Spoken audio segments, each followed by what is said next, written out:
ආයුබෝවන් සුබ දවසක් වේවා සියලු දෙනාට beautiful nature YouTube channel එකට සාදරයෙන් පිළිගන්නවා. මගේ YouTube channel එක subscribe කරන්න අමතක කරන්න එපා. අද යමු අලුත් වීඩියෝ එකට. ජ්‍යොතිෂ විද්‍යානුකූලව සහ වාස්තු විද්‍යානුකූලව අපි නිවෙස් ඉදි කරනවා. ඊළඟට අපි නිවසේ ගෙවත්තේ ඉදිරිපිට සහ ප්‍රධාන දොරටුව ඉදිරිපිට විවිධ ගස් වර්ග සහ මල් වර්ග අපි වගා කරනවා.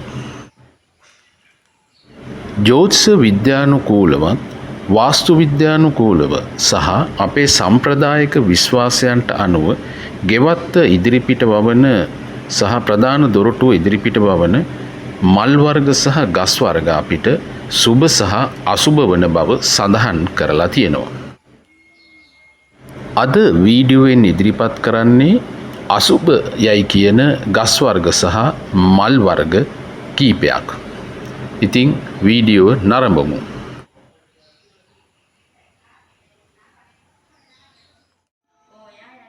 රෝස වැනි කටු සහිත ගස් නිවස ඉදිරිපිට සිටුවීමෙන් සමගිය දුරු වී මානසික පීඩාවන් ඇති කරන බවට විශ්වාස කෙරේ.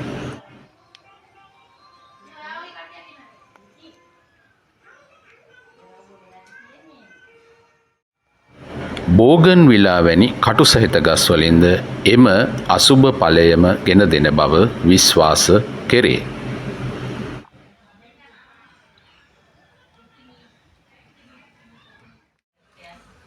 නුග සහ බෝගස් වැනි කිරි සහිත ශාක සිටුවීමෙන් නිවසේ ධනහානිය හා නිවසේ දියුණුවට බාධාවන් ඇති වෙනවා.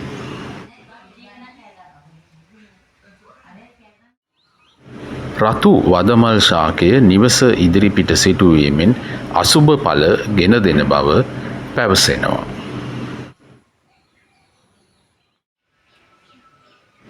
අඹ ශාකය නිවස ඉදිරිපිට සිටුවීමෙන් ධනහානි ඇති වී නිවසේ දියුණුවට බාධා ඇතිවෙන බව විශ්වාස කෙරෙනවා.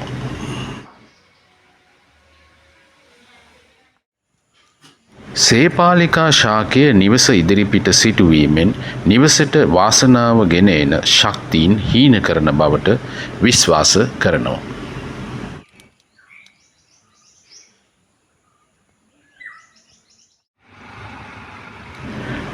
අරලිය වැනි කිරිසහිත ශාක නිවස ඉදිරිපිට සිටුවීමෙන් නිවසට වාසනාව හීන කරන පවුලේ සතුට නැති කරන බව විශ්වාස කෙරේ. තැඹිලි ශාකය නිවස ඉදිරිපිට සිටුවීමෙන් නිවසේ ධනහානි ඇති වී දියුණුවට බාධා ඇතිවන බව විශ්වාස කෙරේ. සියඹලා ශාකය නිවස ඉදිරිපිට සිටුවීමෙන් නිවසට වාසනාව ඇතිවීම වළක්වන බව විශ්වාස කෙරේ.